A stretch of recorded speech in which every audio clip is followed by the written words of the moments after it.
What is up? Thank you for tuning in to Fantasy First. Today we're going to continue our wide receiver rankings by ranking 16 through 30. I'm going to start this list off by ranking the number 16th wide receiver as DeAndre Hopkins. We've seen the talent that he could be. I think at the end of the year he had like a 200-yard receiving game with like 2 touchdowns, won some people's fantasy weeks.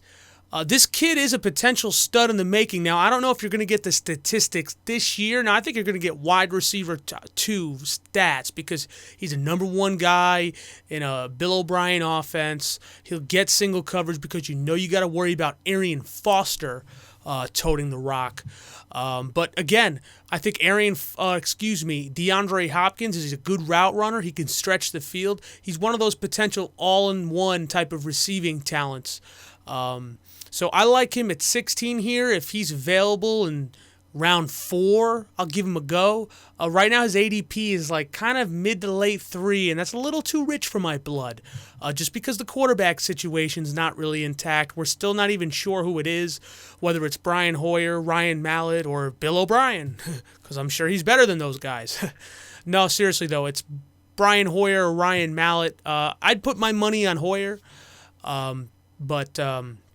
yeah, so I'm going to go ahead and lock the talent that is not so much the situation, but the talent that is DeAndre Hopkins at 16. At 17, I like Jordan Matthews, another second-year receiver. He showed coming out of, I think when he came out of Vanderbilt 2 years ago, he had an SEC record for receiving yards in a season. He comes into Chip Kelly's offense now, which you know that spells fantasy heaven. Because you know the production's going to be there. Now, again, he's going to be used kind of as a mismatch in the slot again, but this guy can play both in the slot and outside. And we saw Mark Sanchez, assuming if Bradford's not healthy, we saw Mark Sanchez be this guy's BFF, always targeting him. I really like the talent that this kid is. He's got size, he's got speed, and a good system, a good division. Now, if Sam Bradford's the quarterback, I think his value might even go up a little bit. But if I'm rocking Jordan Matthews as my WR2, now again, it is slightly a risk. He didn't eclipse 1,000 yards last year, but he had a good score total. I believe he had 8 touchdowns. So that's pretty decent value, especially out of a guy who's working out of the slot as a rookie. So I'm going to lock Jordan Matthews in as my 17. My number 18 receiver is Brandon Marshall. Now, I know the situation is bad and everybody's going to start screaming, Geno Smith's your quarterback. And I get that. And I'm acknowledging that Brandon Marshall's not a 1 this year. He's a high upside 2 because you'll get games with 3 catches for 40 yards, but you know those games will be there when he gets 8 catches for 97 yards and 2 touchdowns. We saw him catch 3 on one ankle in San Francisco. Now, again, I know we all have our knocks on Jay Cutler, but Geno Smith, he isn't the brightest quarterback either. So I saw Marshall put up numbers with Cutler in Denver. I saw Marshall put up 2,000-yard seasons with Matt Moore at quarterback in Miami, again with Cutler. So I think that he can potentially put up 8 to 10 touchdowns, and he'll be lucky to get 1,000 yards.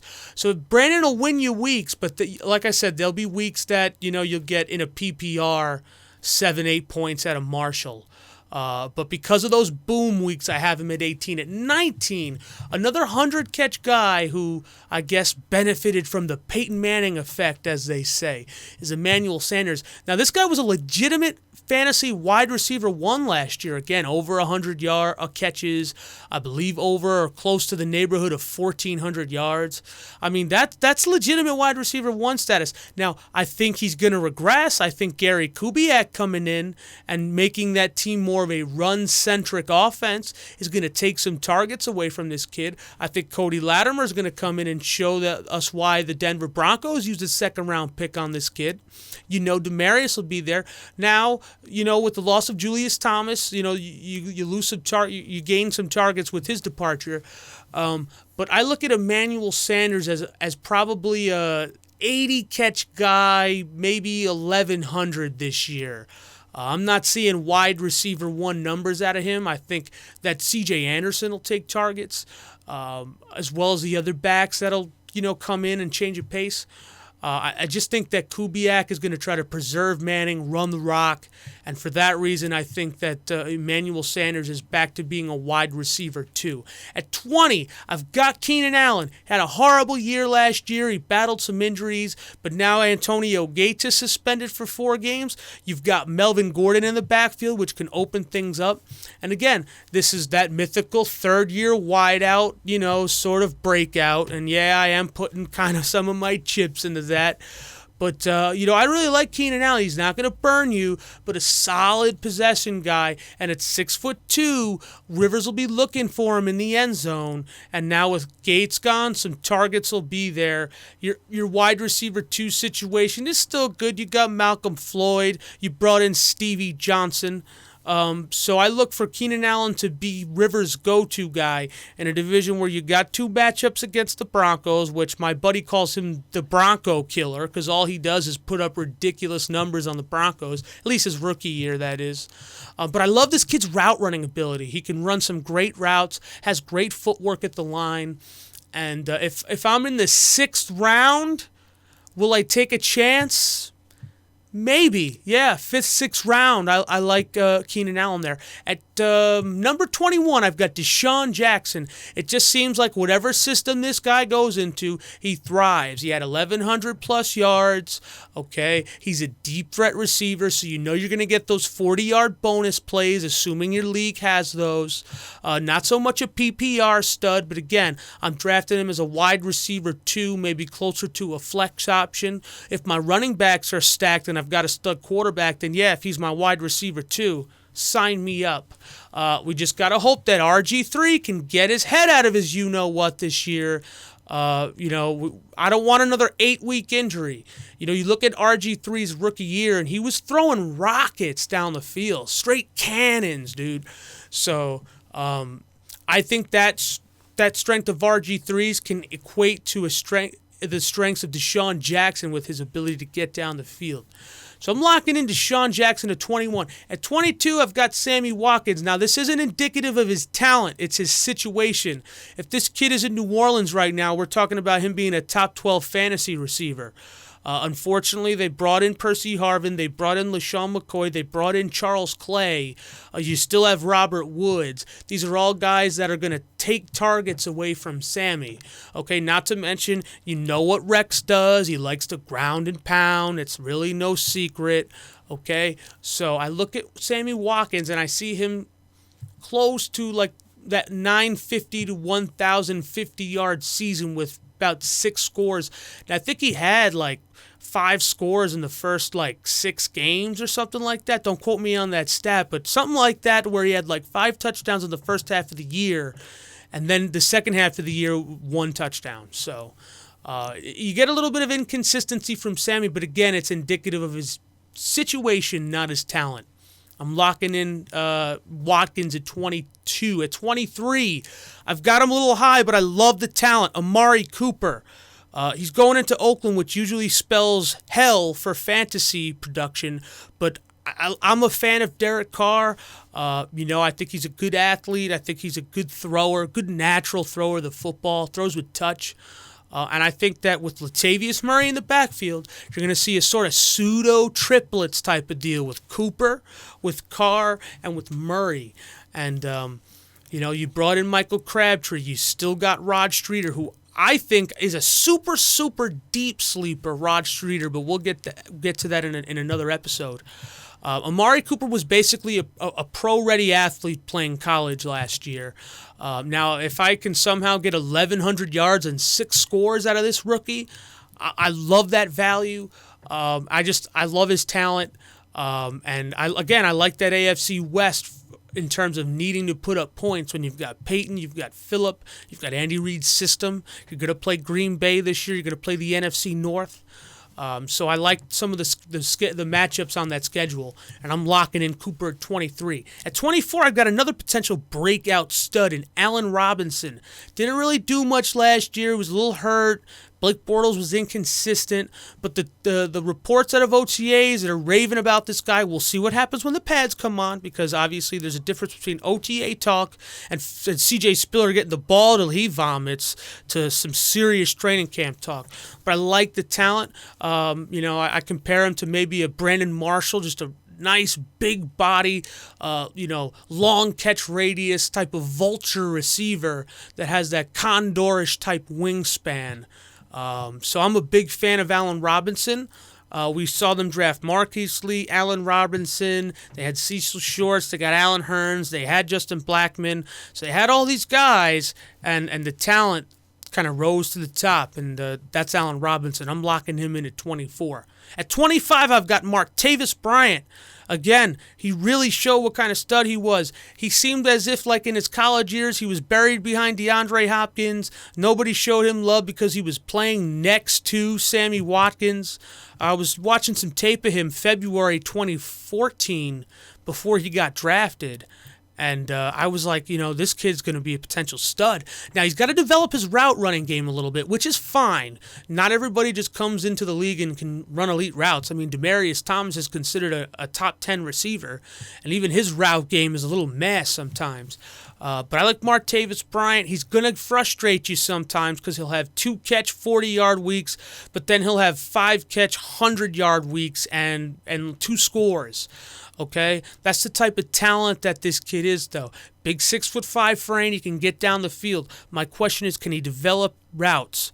And if he could do that, you might see something like a Brandon Marshall, Alshon Jeffrey like in 2013. So I'm locking in Martavis Bryant. If he's my wide receiver too, I'm not crying. Number 26, I got Golden Tate. This kid plays bigger than he is. He's a really good talent. I would consider him a B-plus receiver. He really stepped in and showed the league, yeah, I can ball. When Calvin Johnson was out, this guy was a stud. And I believe he had something like a 1,300-yard season. And I bet you Russell Wilson misses him. Everybody was crapping on the receiving core in 2013. But Golden Tate can play now. Now, I don't know how many targets he's going to get with Calvin Johnson available and healthy. We'll see how long that lasts. But I like Golden Tate as a solid number 2 receiver on my fantasy roster. And he plays in an offense. Joe Lombardi's your offensive coordinator. You know the rock's going to get thrown.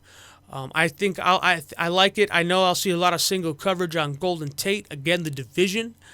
So can Matthew Stafford put it all together now? He kind of seems to be in these molds where he's awesome, and then he's just kind of like, what are you doing, Matt? So I'm locking in Golden Tate at 26.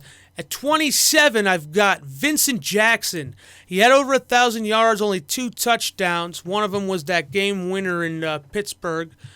But again, Jameis Winston, he's going to come in. I think there's some gas left in the tank for VJax. This guy's not a wide receiver 1 anymore like his days with Phillip Rivers in that first year with Tampa Bay. But I think that he's a legitimate wide receiver 2, maybe flex player. That can come in and get you production with a good quarterback. Dirk Cutter's coming into Tampa Bay, going to provide a more pass-happy system. The run game's still a little in question with Doug Martin, Charles Sims, Mike James, Bobby Rainey. Who's going to be that workhorse, or will it just be a running back by committee? So I like Vincent Jackson here as someone that I'm going to target later in my drafts with decent value to produce. At number 27... 8, I've got Julian Edelman.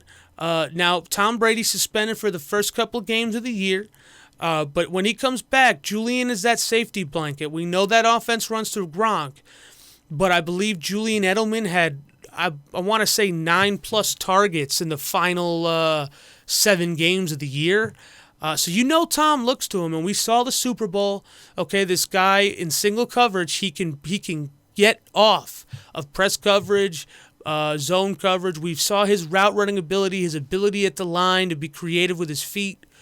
I think he's a PPR stud. Now, if you're playing standard leagues, I knock him down because he's not going to score a lot. I think he had 6 scores, but I like the potential here. At 29, I'm going with Macklin. Had a great season in Chip Kelly's system. Now he's going to a team that didn't produce a wide receiver touchdown. Technically, they did last year, Week 17, but it was called back on a penalty. I don't think there's really much to say about Maclin. He's going to stretch the field, open things up for that running game. Travis Kelce, can Alex Smith get it down the field to him? Is he even can he even do it? And it's not a question of want to. Can he? I'm not sure he can. And at 30, I'm going with the resurgence of Michael Floyd, and I'm banking on Carson Palmer being healthy. Okay, this team was a top 10 pass offense when Carson Palmer was in the lineup. Michael Floyd had a good first game. I think he had like 100 yards and a touchdown. He was showing promise, but then the quarterback situation went from Palmer to Stanton, and then Stanton to, I forgot the name. That's how bad the situation was. So I think I like Michael Floyd. I like John Brown too, and I think he might be the better value. But I like Michael Floyd here as a flex option in a PPR league. So thank you guys. That was my wide receiver ranking 16 through 30. We're going to come back next time here on Fantasy First with my tight end rankings. Going to do top 12 tight ends for you. And then after that, I'm not really going to rank defenses. You guys can stream them. You know what's good with that. We'll start getting into some things now, some sleepers, some busts, where the value is. We'll start maybe putting the microscope down on some players, like, who would you rather draft, C.J. Anderson, Jeremy Hill, or LaShawn McCoy? We'll ask ourselves some questions, and we'll just talk more fantasy.